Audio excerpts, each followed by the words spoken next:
প্রিয় গোপালগঞ্জ ২ আসনের সম্মানিত ভাই ও বোনেরা, আসসালামু আলাইকুম।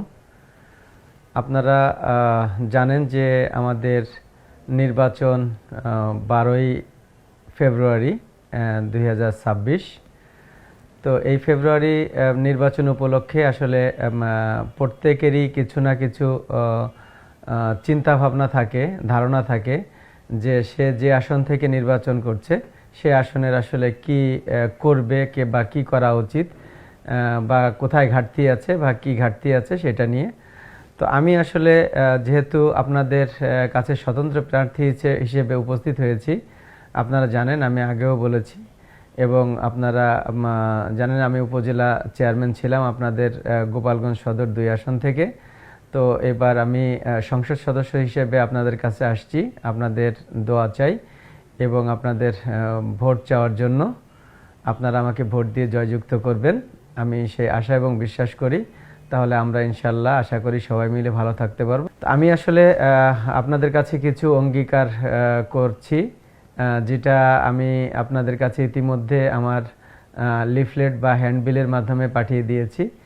যে অবকাঠামোগত যে উন্নয়নগুলো আছে সমস্ত বাংলাদেশের মতো করে গোপালগঞ্জেও আমরা সেই অবকাঠামো উন্নয়ন করতে চাই।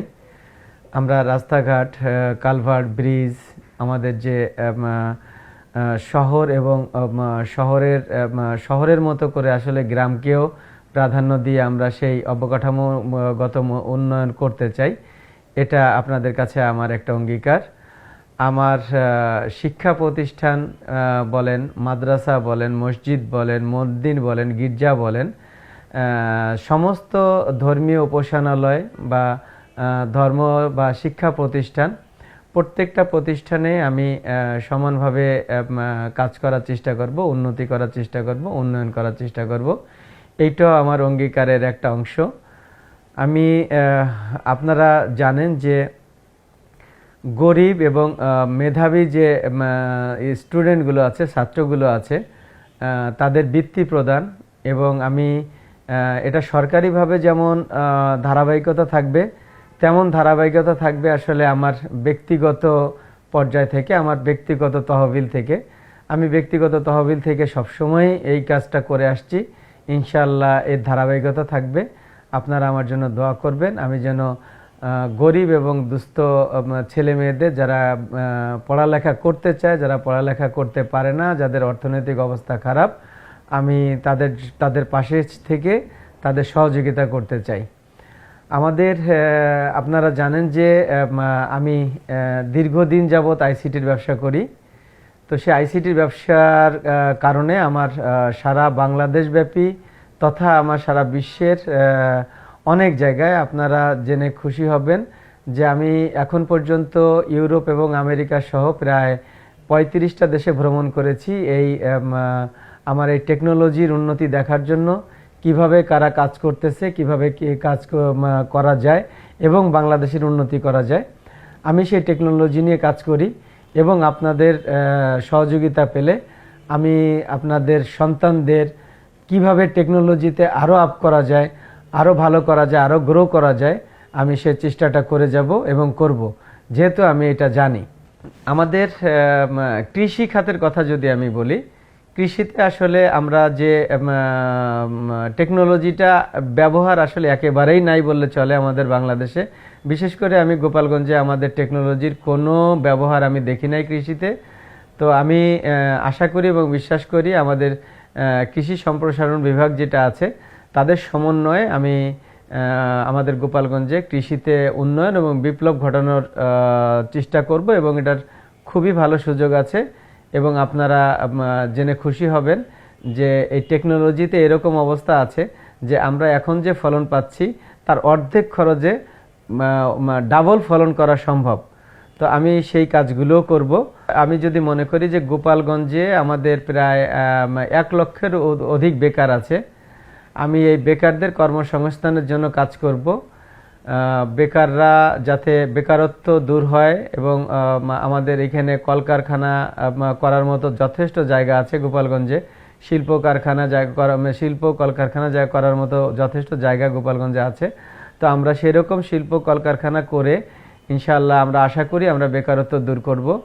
আমরা যেহেতু আমি আইসিটিতে আছি, টেকনোলজির যে ব্যবহারগুলো আছে, যেমন ফ্রিল্যান্সিং, আপনারা জেনে থাকবেন যে একটা ছেলে যদি একটা কম্পিউটার, একটা প্রিন্টার, একটা ক্যামেরা যদি থাকে, তাহলে তার ফ্রিল্যান্সিং করে সে মাসে বাসায় বসে 50 থেকে 60,000 70,000 টাকা মিনিমাম ইনকাম করতে পারবে। তো সেই ব্যবস্থাগুলো আমি করতে পারবো আশা করি। আপনারা আমার উপরে বিশ্বাস রাখবেন এবং ভরসা রাখবেন। স্বাস্থ্যসেবার যে ব্যাপারটা আছে, আমি আসলে আমার কয়েকবারই আমার মেডিকেলে যাওয়ার অভিজ্ঞতা হয়েছে। তো আমি দেখেছি সেখানে একটু ক্রিটিক্যাল রোগী যদি হয়, মানে সামান্য একটু বেশি অসুস্থ, এরকম রোগীকে আসলে রেফার করা হয় খুলনা অথবা ঢাকাতে। তো খুলনা অথবা ঢাকাতে রেফার করব, এটা আসলে আমার মনে হয় যে এটা খুবই সময় সাপেক্ষ এবং ব্যয়বহুলও বটে। তো আমার উদ্দেশ্য এবং ইচ্ছা থাকবে যে গোপালগঞ্জে এমন একটা মেডিকেল হসপিটাল হবে যেটাতে সর্বোচ্চ চিকিৎসা দেওয়ার সুযোগ থাকবে এবং আমাদের রোগীদের বা আমাদের ভাই বোনেরা আছে যারা অসুস্থ হচ্ছে, তাদের জন্য কোনো অবস্থাতেই ঢাকায় রেফারেন্স না দেওয়া লাগে বা রেফার না করা লাগে। আমরা আশা করব যে সেটা যেন গোপালগঞ্জেই আমরা চিকিৎসা দিতে পারি। এই ব্যবস্থাটা আমাদের করতে হবে, এটা খুবই জরুরি। আমি গোপালগঞ্জের ব্যাপারে একটা কথা বলতে চাই, যেটা হচ্ছে গোপালগঞ্জ কিন্তু আসলে হিন্দু, মুসলমান, বৌদ্ধ, খ্রিস্টান এদের সমন্বয়েই কিন্তু আমরা গোপালগঞ্জ। আমাদের এই গোপালগঞ্জে আমরা কখনোই কাউকে সংখ্যালঘু বা সংখ্যাগরিষ্ঠ বলি না। আমরা সবাই সমান, সবাই আমাদের ভাই। আমরা সবাইকে নিয়ে একসাথে চলতে চাই। আপনারা জেনে খুশি হবেন যে আমার যে প্রতিষ্ঠান আছে, এই প্রতিষ্ঠানে আমাদের গোপালগঞ্জের অনেক হিন্দু ভাইয়েরা কাজ করে, সাথে মুসলমান ভাইয়েরাও কাজ করে। তো আমার কাছে আসলে হিন্দু, মুসলমান, বৌদ্ধ, খ্রিস্টান কোনো ভেদাভেদ নেই, কারণ আমরা একসাথেই চলাফেরা করি। গোপালগঞ্জে আমরা একসাথে বড় হয়েছি, আমাদের ভাইদের সাথে আমরা একসাথে বড় হয়েছি। আমার অনেক বন্ধু আছে যারা হিন্দু সম্প্রদায়ের, যারা খ্রিস্টান সম্প্রদায়ের। তো আমি এদের ভিতরে কখনোই ভেদাভেদ করি না এবং ভেদাভেদ দেখি না। আমি আশা করি এই ভেদাভেদটা কখনোই থাকবে না। ইনশাল্লাহ সবাই তাদের সম অধিকার নিয়ে গোপালগঞ্জে বসবাস করবে এবং তারা তাদের জন্মভূমি, তাদের মাটিতে তারা শক্তি নিয়ে, তারা সাহস নিয়ে চলতে পারবে। এই ব্যবস্থাটা যেন আমি করতে পারি, সেই জন্য আপনারা আমাকে সহযোগিতা করবেন।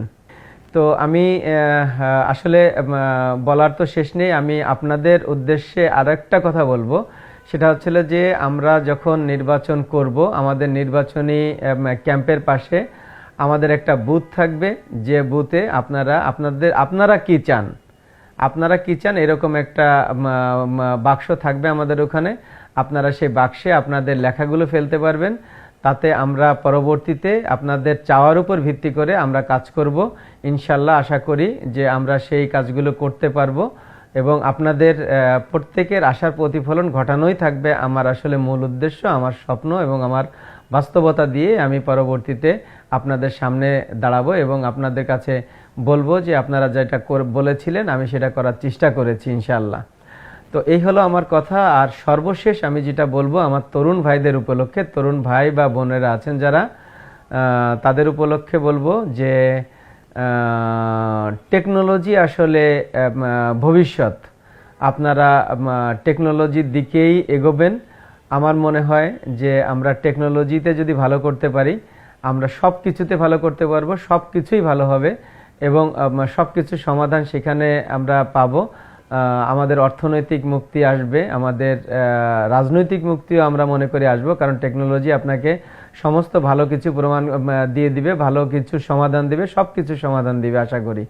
তো আমি বিশ্বাস করি যে আমরা যেটা করব আধুনিক বাংলাদেশের জন্য, সেই আধুনিক বাংলাদেশ যেটা আমাদের সবার স্বপ্ন, আমাদের এই স্বপ্নটা যেন আমরা বাস্তবে রূপ দিতে পারি, সেই আশা এবং সেই প্রত্যাশা ব্যক্ত করে আপনাদের সবার কাছে আমি আবারও বিনীত অনুরোধ করছি, আপনারা আমার পাশে থাকুন, আপনারা আমাকে সহযোগিতা করুন, আপনারা আমাকে ভোট দিয়ে জয়যুক্ত করুন।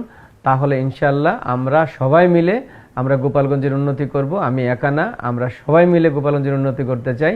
আপনারা জানেন যে আমাদের যে উপজেলা নির্বাচন ছিল, সেই নির্বাচনে আমাদের প্রতীক ছিল টেলিফোন। তো টেলিফোন প্রতীকে যেহেতু আমরা বিপুলভাবে জয়লাভ করেছিলাম, তো আমি এইবারও টেলিফোন প্রতীকেই আমরা নির্বাচন করতেছি এবং প্রতিদ্বন্দ্বিতা করতেছি। তো আপনাদের সেই ভালোবাসার প্রতীক টেলিফোনে আমাদের কাছে আছে এবং আমাদের সাথে আছে। আমরা সবাইকে বলবো, আমাদের যে ভোটার ভাইয়েরা আছে, বোনেরা আছে, এবং ভোটার ছাড়াও আসলে অনেক ভাইয়েরা আছে, বোনেরা আছে, ছোট ছোট যারা এখনো ভোটার হয় নাই, তারাও কিন্তু অনেক উৎসাহ থাকে নির্বাচন নিয়ে।